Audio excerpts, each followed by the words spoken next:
हमने कई बार ऐसा देखा है कि अलग अलग रंगों के गणपति का यहाँ पर प्रयोग किया जाता है। आपने भी अभी बताया कि एक उपाय के लिए आप पीले गणपति का यहाँ पर स्थापना करिए। तो ऐसा क्यों होता है? अलग अलग रंगों के जो गणपति होते हैं उनकी अलग अलग क्या महत्ता होती है? क्यों इसे इस तरीके से बांटा गया है? देखिए, बेसिकली होता क्या है, भगवान गणपति का स्वरूप तो एक ही है, वो है मंगल मूर्ति स्वरूप। और मंगल वो करेंगे ही, चाहे किसी भी रूप में हो, चाहे किसी भी स्वरूप में हो। अलग अलग रंगों का प्रभाव, उसकी तरंगें अलग अलग इफेक्ट पैदा करती हैं और अलग अलग रंगों के संपर्क में आने पर हमें अलग अलग रास्ते, अलग अलग प्रभाव उसके दिखाई देते हैं। लेकिन भगवान गणेश की जो सबसे शुभ मूर्ति मानी जाती है, उन्हें कहते हैं हरिद्रा गणपति। हरिद्रा कहते हैं हल्दी को। हल्दी के समान पीले गणपति जो होते हैं, या जिन गणपति के शरीर पर हल्दी का लेप लगा करके उनकी पूजा की जाती है, पीले रंग के जो गणपति होते हैं, उन्हें सबसे ज्यादा शुभ माना जाता है। इनकी पूजा करने से समस्त तरीके की मनोकामनाएं पूरी होती हैं, समस्त तरीके के लाभ जीवन में प्राप्त होते हैं।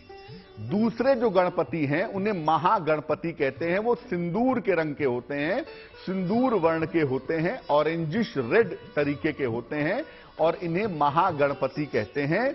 ऐसा माना जाता है कि महागणपति के अंदर सारे गणपति समाहित हैं, सारे गणपति इनके अंदर शामिल होते हैं।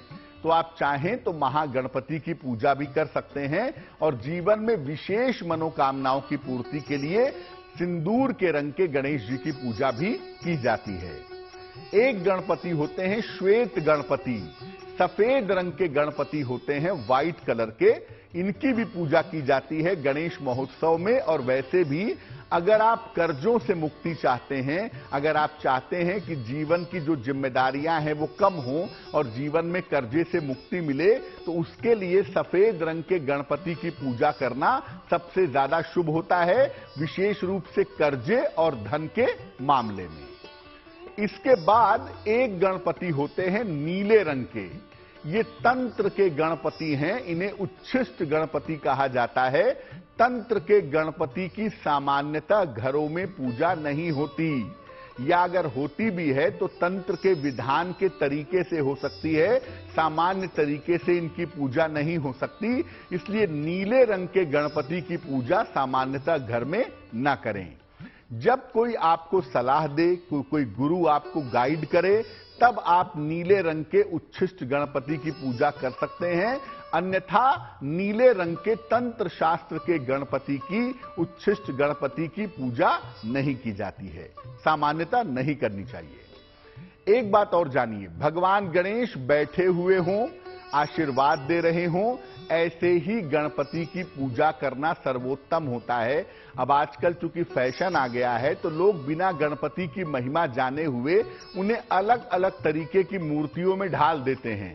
सोते हुए गणपति, इस तरह के गणपति, ये सब गणपति की स्थापना मत करिए कि भगवान गणेश सो रहे हैं, अखबार पढ़ रहे हैं। आप देखिए, वो देवी देवता का स्वरूप बहुत सोच समझ के बनाया गया है, उसमें अपना प्रैक्टिकल मत लगाइए। भगवान गणेश बैठे हुए हों, आशीर्वाद दे रहे हों, उनके एक हाथ में मोदक हो, एक हाथ से आशीर्वाद दे रहे हों, पीले रंग के गणपति हों, ऐसे गणपति सर्वश्रेष्ठ माने जाते हैं और इनकी पूजा करना सर्वोत्तम परिणाम जीवन में प्रदान करता है।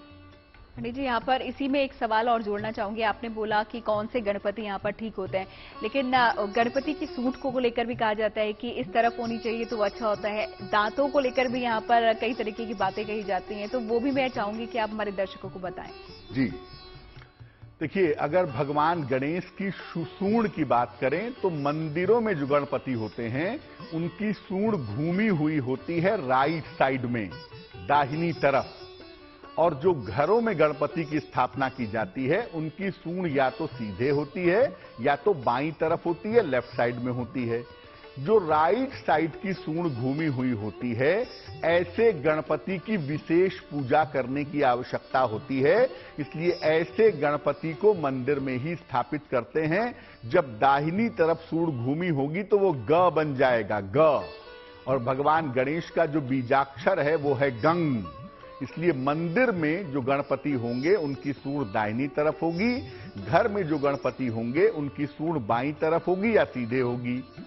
भगवान गणेश को एक दंत माना गया है। ऐसा माना जाता है कि उन्होंने अपने एक दांत से महाभारत की कथा लिख दी थी, तो उनके पास एक ही दांत है, एक दंत है, इसीलिए एक दंत वाले गणपति की पूजा करना ही सर्वोत्तम माना जाता है।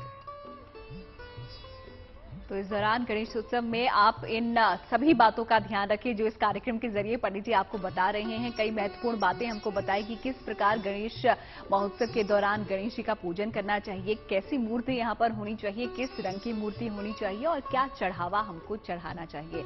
फिलहाल कार्यक्रम में आगे बढ़ते हुए अगले सवाल अब पंडित जी से मैं ले लेती हूँ कि इस दौरान पंडित जी गणेश महोत्सव के दौरान ऐसा क्या करें कि जीवन से अगर किसी तरीके की कोई विघ्न बाधाएं हैं वो दूर हो जाए।